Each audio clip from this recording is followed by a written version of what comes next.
এটা বিশ্বনবীর সবচাইতে প্রিয় দোয়া ছিল। নবী যখন তাওয়াফ করতেন, প্রতিটা তাওয়াফে তিনি এই দোয়াটা পড়তেন। রুকনে ইয়ামানি থেকে হাজরা আসওয়াদে যখন তিনি যেতেন, এই দোয়াটা পড়তেন, রব্বানা আতিনা ফিদ দুনিয়া হাসানা ওয়া ফিল আখিরাতি হাসানা ওয়া কিনা আযাবান নার।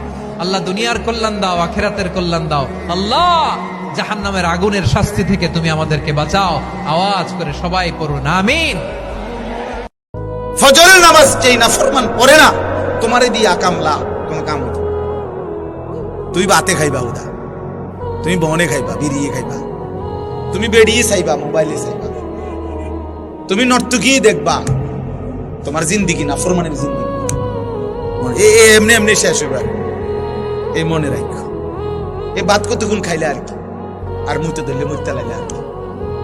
কেউ যদি কাউকে আল্লাহর জন্য ভালোবাসে, তার উচিত তাকে জানিয়ে দেয়া যে হে অমুক ভাই, আমি আপনাকে আল্লাহর জন্য ভালোবাসি। অমুক দিনী বোনকে বলতে পারে আমি আপনাকে আল্লাহর জন্য ভালোবাসি। আরশের নিচে আল্লাহ পাক যে কয় শ্রেণীর মানুষকে আশ্রয় দিবেন, যে 7 শ্রেণীর মানুষকে, তার মধ্যে এক শ্রেণী আছে এমন 2 ব্যক্তি যারা পরস্পরকে শুধু আল্লাহর জন্য ভালোবাসে। আল্লাহ বলেছেন, যখন কোনো বান্দা আমার হয়ে যায়, আমি তার হাত হয়ে যায়, আমি তার কান হয়ে যায়, চোখ হয়ে যায়, পা হয়ে যায়। তিনি বলেছেন, যখন কোনো বান্দা আমার দিকে এগিয়ে আসে 1 হাত, আমি কি 2 হাত এগিয়ে যাই। ও হেঁটে আসলে আমি দৌড়ে চলে যাই। আল্লাহ আরো বলেছিলেন যে যখন আমি কোনো বান্দাকে ভালোবেসে ফেলি, তখন আসমানের ফেরেশতাদের সামনে আমি তার নাম ঘোষণা করি এবং জিবরাইলকে ডেকে বলি যে আমি ওই বান্দাকে ভালোবাসি, তুমিও তাকে ভালোবাসো।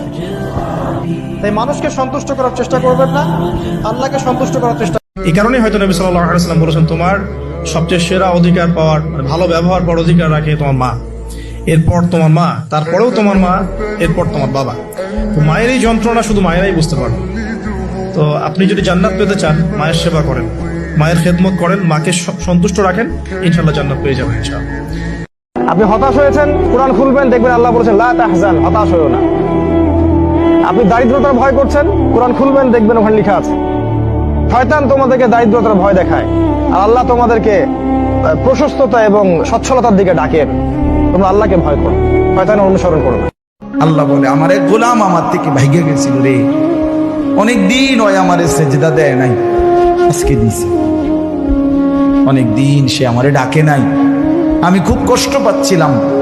আমার বান্দা আমার হাতে গড়া, আমার দেওয়া নাক, চোখ, কান, আমার দেওয়া জবান, আমার দেওয়া জিহ্বা, আমার গড়া বান্দা আমারে ভুলে আমার থেকে ছুটে গেছে। আজ আমার সেই ভেগে যাওয়া বান্দা আমার কাছে ফিরে আসছে।